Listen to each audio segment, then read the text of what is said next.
परापूर्व कालदेखि नै आफ्नो अस्तित्व र परम्परा जनाउने प्रतीकको रूपमा झण्डालाई प्रयोग गर्न थाल्यो। बिस्तारै यो झण्डा कुनै सभ्यता, समूह, राज्य, सिमाना र प्रभुत्वको एक मात्र प्रतीक बन्दै गयो। कालान्तरपछि बनेका नयाँ सम्प्रभु राज्यहरूले कलात्मक राष्ट्रिय झण्डाहरूको सृजना गर्न थाले। राष्ट्रिय झण्डामा राष्ट्रिय एकता, जीवन र शक्तिको संकेत पनि रहेको जनाउन थालियो। यसपछि यो झण्डा कुनै पनि राष्ट्रको सर्वोच्च प्रतीकको रूपमा चिनिन गयो। आज भोलि झण्डा एक चिनारी वा पहिचानमा मात्र सीमित छैन। यो एक इज्जत, शान, मान, मर्यादा र आत्मसम्मानको विषय बनिसकेको छ। त्यस्तै राष्ट्रिय चिनारी र गौरव दर्शाउने एक राष्ट्रिय झण्डा नेपालको पनि रहेको छ। वास्तवमा नेपालको झण्डा कसरी बन्न गयो, यसको स्वरूपमा के कस्ता परिवर्तनहरू भए, यसबारे आजको कार्यक्रममा चर्चा गर्नेछौं। विश्वास छ सदाझै यो कार्यक्रमलाई पनि उत्तिकै मन पराइदिनुहुनेछ।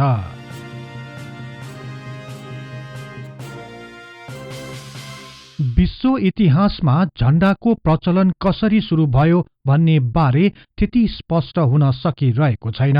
तर धेरैजसो इतिहासकारहरूका अनुसार परापूर्व कालताका युद्ध मैदानमा आफ्ना सैनिकहरू चिन्न विशेष ध्वजाहरूको प्रयोग गर्न थालियो। सोही ध्वजाको रंग र आकार प्रकारबाट आफ्ना क्षेत्र र सेनाहरूको चिनारी हुने गर्थ्यो। यसका साथै युद्धको मैदानमा सेनाले आफ्ना सैनिकहरूलाई एकत्रित गर्न निश्चित ठाउँमा रंगीन कपडा फहराइन्थ्यो। पछि यही कपडाहरूलाई विशेष आकार र रंगरूप दियो र राष्ट्रिय प्रतीकको रूपमा प्रयोग गर्न थालियो। तर पश्चिमी सभ्यतामा भने अर्कै प्रकारले झण्डाको विकास भएको पाइएको छ। सन् 1600 देखि 1800 सम्म युरोपका देशहरूमा समुद्रमा चल्ने पानी जहाजको विकास भइसकेको थियो। विशाल समुद्रमा यी पानी जहाजहरू सञ्चालन गर्दा निकै ठूलो समस्याहरू देखा पर्दै गयो। एक पानी जहाजमा सवार मानिसहरूले अर्को पानी जहाजको बारेमा थाहा नपाउँदा ठूलो दुर्घटना हुन थालेपछि आफ्नो पानी जहाजलाई चिनाउन पानी जहाजको अगाडि केही अग्लो भागमा फरक आकृति र रंग भएको ध्वजा राखिन थालियो। यी ध्वजाहरू आफ्नो राष्ट्र विशेष अनुसार फरक फरक बनाउन थालियो। यसपछि समुद्रमा तैरिरहेका पानी जहाज कसको वा कुन देशको हो भनेर चिन्न सजिलो हुन गयो। सोही कपडाको ध्वजा बिस्तारै राष्ट्रको चिनारी बन्दै गयो र कालान्तरमा एक राष्ट्रिय झण्डाको रूपमा स्थापित हुन गयो। यिनै युरोपियनहरूले विश्वका विभिन्न देशहरूलाई आफ्नो औपनिवेश अन्तर्गत पार्दै लगे। एसिया, अफ्रिका, उत्तर तथा दक्षिणी अमेरिका लगायतका भूमिहरूलाई आफ्नो प्रभुत्वमा पारेपछि यी राज्यहरूमा पनि विभिन्न रंगका झण्डाहरू बनाउन थालियो। यी सबै झण्डाहरूको आयताकार अर्थात रेक्टेंगुलर आकारमा भने खासै भिन्नता ल्याइएन। तर समय अनुसार राज्यको इतिहास, गौरव, स्वतन्त्रता, न्याय, देशप्रेम र भूगोलको आधारमा झण्डाहरूलाई परिष्कृत गर्दै लगियो। यस प्रकार विश्वका विभिन्न राष्ट्रहरूका झण्डाहरू निर्माण हुँदै गए। तर नेपालमा झण्डाको विकास कसरी भयो भन्ने विषयमा भने त्यति स्पष्ट आधारहरू पाउन सकिएको छैन। नेपाल कहिल्यै पनि कसैको औपनिवेश राष्ट्र नरहेकोले यस देशको आफ्नै चिनारी रहेको तर्फ धेरैजसो इतिहासकारहरूले औलाउने गरेका छन्। केही ऐतिहासिक ग्रन्थ अनुसार किराँतकालका राजा यलम्बरको पालादेखि नेपाल चिनाउने ध्वजा त्रिकोणात्मक आकारमा रहेको थियो भनी उल्लेख गरेको पाइन्छ। यही ध्वजा लिच्छवी कालताका पनि प्रयोगमा आए। राजा मानदेवले पनि त्रिकोणात्मक ध्वजालाई नै अनुसरण गरे। राजा अंशुवर्माले विभिन्न समयमा त्रिकोणात्मक झण्डालाई नै प्रयोगमा ल्याए। त्यसैले पनि नेपालमा झण्डाको प्रचलन परापूर्व कालदेखि नै रहि आएको तर्फ दुई मत नहुन सक्छ भनी धेरैजसो इतिहासकारहरूले भन्ने गरेका छन्। तर केही इतिहासकारहरूले आधुनिक नेपालमा राजा पृथ्वीनारायण शाहले नेपाल एकीकरणको बेला आफ्ना सैनिकहरूलाई चिनाउन प्रयोग गरिएको झण्डा नै पछि राष्ट्रिय झण्डा बनाइयो भनी उल्लेख गरेका छन्। अन्य धेरै जसो लेखक तथा इतिहासकारहरूले भने यसलाई ठाडै इन्कार गरेका छन्। उनीहरूका अनुसार गोर्खाका राजा पृथ्वीनारायण शाहले काठमाडौँ उपत्यकाको विजय पश्चात यस राज्यको नाम गोर्खा नराखी नेपाल नै राखेका थिए। त्यस्तै नेपालको झण्डा पनि उनले आफूले प्रयोग गरेको झण्डा नराखी मल्लकाल ताकादेखि नै प्रचलनमा रहेको चन्द्र सूर्य अंकित झण्डालाई निरन्तरता दिए। यही कारण राजा पृथ्वीनारायण शाहले नेपालको चन्द्र सूर्य अंकित झण्डा बनाएको नभई परापूर्व कालदेखि चलिआएको झण्डालाई व्यापकता बनाउने कार्य भने गरेका थिए। राजा पृथ्वीनारायण शाहदेखि राजा सुरेन्द्र शाहसम्म आइपुग्दा राजदरबारमा सो झण्डा फहराइरह्यो। तर वीर शमशेर श्री 3 महाराज तथा प्रधानमन्त्री भएपछि भने श्री 3 महाराजको भवनमा चन्द्र सूर्य अंकित झण्डा राखियो। श्री 3 महाराजको प्रतीकको रूपमा रहेको सिंहले ध्वजा बोकिरहेको झण्डा भने राजदरबारमा टाँगिन गयो। पछि बिस्तारै सो झण्डा राजकीय झण्डा बन्न गयो।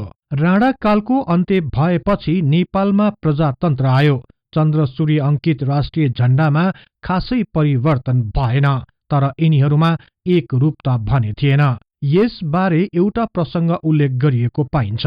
नेपाल संयुक्त राष्ट्रसंघको सदस्य बनेपछि मन्त्री जाँदा एउटा झण्डा, राजा जाँदा अर्कै प्रकारको झण्डा, सचिव तथा अन्य प्रतिनिधिहरू विदेश जाँदा अर्कै झण्डाको स्वरूप देखेर अन्तर्राष्ट्रिय प्रतिनिधिहरूले एकपल्ट सोधे, नेपालको आधिकारिक झण्डा कुन हो? त्यसपछि नेपालका प्रतिनिधिहरू निशब्द बने। वास्तवमा ती सबै झण्डाहरूमा चन्द्र सूर्य अंकित भए तापनि ती झण्डाहरूका आकार प्रकारमा भने एक रूपता थिएन। त्यस्तै कुनै झण्डामा चन्द्रमा माथि, कुनैमा तल राखिएको हुन्थ्यो। यस्तो अन्योलतालाई निर्मूल पार्न र नेपालको छवि अन्तर्राष्ट्रिय जगतमा धुमिल हुनबाट जोगाउन राजा महेन्द्रले विक्रम सम्वत 2019 सालको नयाँ संविधानको निर्माण ताका नेपालको झण्डालाई पनि एक रूपता पार्नुपर्ने आवश्यकता महसुस गरे। यसपछि सो कार्य पूरा गर्न वराप्रसाद जोशीको नेतृत्वमा बनेको संविधान मस्यौदा समितिलाई निर्देशन दियो। यही समितिका एक सदस्यको रूपमा कृष्ण प्रसाद पन्त पनि थिए। उनको एक सृजनात्मक कलामा माहिर एक कलाकार शंकरनाथ रिमालसँग राम्रो चिनजान थियो। काठमाडौँको टंगालमा जन्मेका रिमालले विक्रम सम्वत 2014 साल ताका कलकत्ता विश्वविद्यालय अन्तर्गत रहेको बंगाल इन्जिनियरिङ कलेजबाट अध्ययन पूरा गरेका थिए। त्यसपछि उनी नेपालको सदर पब्लिक निक्सारी अड्डामा जागिरीको रूपमा कार्य गर्न थाले।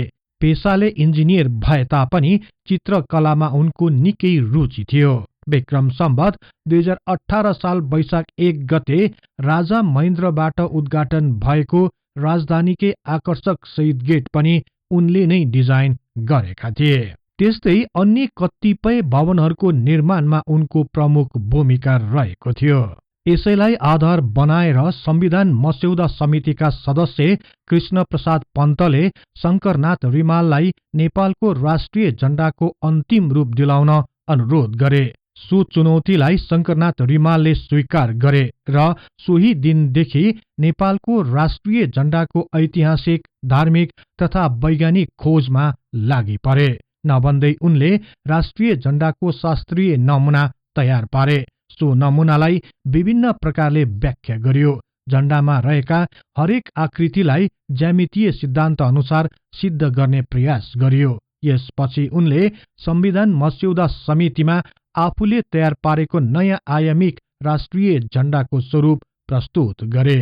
शंकरनाथ रिमालले प्रस्तुत गरेको नेपालको झण्डाको स्वरूपसँग सबै सदस्यहरू सहमत भए। सो स्वरूप राजा महेन्द्रलाई पनि बुझाइयो। राजाबाट पनि स्वीकार भएपछि सोही अनुसार विक्रम सम्वत 2019 साल पुस 1 गतेको नयाँ संविधानमा राष्ट्रिय झण्डाबारे सोही कुराहरू उल्लेख गरियो। यसरी नेपालको राष्ट्रिय झण्डाले औपचारिकता प्राप्त गर्यो। सो संविधानमा नेपालको परम्परालाई नै अनुसरण गर्दै दुई त्रिकोणात्मक आकारको राष्ट्रिय झण्डा रहेको उल्लेख गर्यो। सो झण्डाको वरिपरि नीलो रङ र सिम्रिके रातो रङको पृष्ठभूमि बनाइयो। माथिल्लो भागमा 8 कुना भएको चन्द्रमा र तल्लो भागमा 12 कुना सूर्य अंकित रहेको र सो चन्द्र सूर्य सेतो रङको हुनु पर्ने तोकियो। यसपछि कहिले सूर्यमाथि कहिले तल राख्ने परम्पराको अन्त्य हुन गयो। यसरी नेपालको राष्ट्रिय झण्डाको एक रूपता बन्न गयो।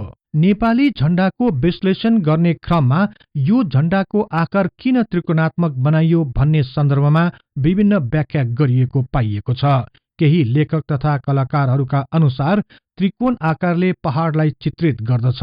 नेपाल पहाडले बनेको राष्ट्र भनी जनाउन झण्डामा 2 त्रिकोणहरू समावेश गरिएको भनी बताइएको छ। यसका साथै माथिल्लो र तल्लो त्रिकोणको निश्चित नापको पनि स्पष्ट व्याख्या समावेश गरिएको छ। यस्तो आकारको झण्डाले विश्व स्तरमा नेपाललाई पृथक राष्ट्रको रूपमा उभ्याएको छ। विश्वका अन्य राष्ट्रहरूको झण्डा आयतकार रहेको तर नेपालको झण्डा त्रिकोण आकारको भएकोले यो फरक आकृतिले नेपाललाई अन्य राष्ट्रहरूबाट सहजै छुट्याउन र परिचय दिलाउन सफल भएको छ। झण्डामा रहेका त्रिकोणहरूको वरिपरि नीलो रङको बोर्डर अर्थात किनारा बनाइएको छ। सो नीलो रङले जल र आकाशलाई इंगित गर्दछ, जसले नेपाल राष्ट्र अनन्त कालदेखि नै रहिआएको र अनन्त कालसम्म रहिरहनेछ भनी जनाउने गर्दछ। अन्य साहित्यकार तथा कलाकारहरूले झण्डामा रहेको नीलो रङलाई नेपाल आकाश जत्तिकै व्यापक रहेको संकेत गर्दछ भनी जनाएका छन्।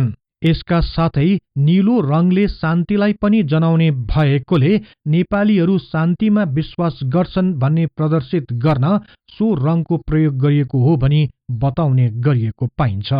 राष्ट्रिय झण्डाको पृष्ठभूमि सिम्रिक अर्थात गाढा रातो रङले रंगाइएको छ। सिम्रिक रङले विवाह, व्रतबन्ध लगायत कुनै पनि शुभ कार्यलाई जनाउने गर्छ। त्यस्तै यो गाढा रातो रङ शक्ति र क्रान्तिको पर्यायवाचीको रूपमा पनि प्रयोग गर्ने गरिन्छ। केही लेखकहरूका अनुसार नेपालको पुर्खाहरूले आफ्नो रगत बगाएर यो भूमि विदेशीबाट बचाएकाले झण्डाको पृष्ठभूमिमा गाढा रातो रङको प्रयोग गरिएको हो, अर्थात नेपालको भूमि वीरहरूको भूमि भनी जनाउन सो रङ राखिएको तर्क पनि प्रस्तुत गर्ने गरिन्छ। नेपालको झण्डाको माथिल्लो त्रिकोण भित्र चन्द्रमा र तल्लो भागमा सूर्य अंकित गरिएको छ। केही लेखकहरूले चन्द्रले चन्द्रवंशी र सूर्यले सूर्यवंशी राजालाई जनाउने गर्छ भनी बताउने गरेका छन्। उनीहरूका अनुसार राजा पृथ्वीनारायण शाह चन्द्रवंशी भएकाले नै उनले नै चन्द्रमा राख्न लगाएका थिए भनी उल्लेख गरिएको पाइएको छ। तर यो भनाइप्रति धेरै जसो इतिहासकारहरू सहमत छैनन्। उनीहरूका अनुसार नेपालमा चन्द्र सूर्य अंकित झण्डा चन्द्रवंशी र सूर्यवंशी राजवंश भन्दा धेरै पहिलेदेखि नै प्रचलनमा आइरहेको बताएका छन्।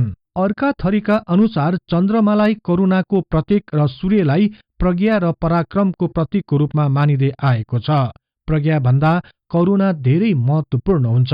जतिसुकै प्राज्ञ भए पनि करुणा भएन भने रावण जस्तो कुरूप व्यवहारको व्यक्तित्व हुन सक्छ भन्दै चन्द्रमा र सूर्यलाई सँगै राखिएको जिकिर गर्छन्। यसका साथै उनीहरूले चन्द्र र सूर्य रहिरहेसम्म नेपालको गौरव रहिरहनेछ भनी इंगित गर्न झण्डामा चन्द्र र सूर्य दुवै समावेश गरिएको तर्क अघि सार्छन्। अन्य लेखक तथा इतिहासकारहरूले चन्द्रमालाई मन र बुद्धि र सूर्यलाई ऊर्जा र पौरखको रूपमा मान्दै आएका छन्। उनीहरूका अनुसार मन र बुद्धिको अधीनमा ऊर्जा र पौरख बस्नुपर्छ भन्ने अर्थमा नेपालको राष्ट्रिय झण्डामा चन्द्रमा माथि र सूर्य तल राखिएको हो। यसरी नेपालको राष्ट्रिय झण्डा बारे जे जस्तो व्याख्या गरिएको भए तापनि यसले नेपालको राष्ट्रिय गौरव बोकेको छ। प्राप्त विभिन्न विश्लेषणहरूलाई केलाउने हो भने पनि यो झण्डाले कुनै वंश विशेष तथा कुनै व्यक्ति विशेषलाई अर्थाउने गरिएको पाइँदैन। धेरै जसो इतिहासकारहरूले यो झण्डा विशुद्ध नेपाली परम्परा, इतिहास र भूगोलमा आधारित रहेको जनाएका छन्।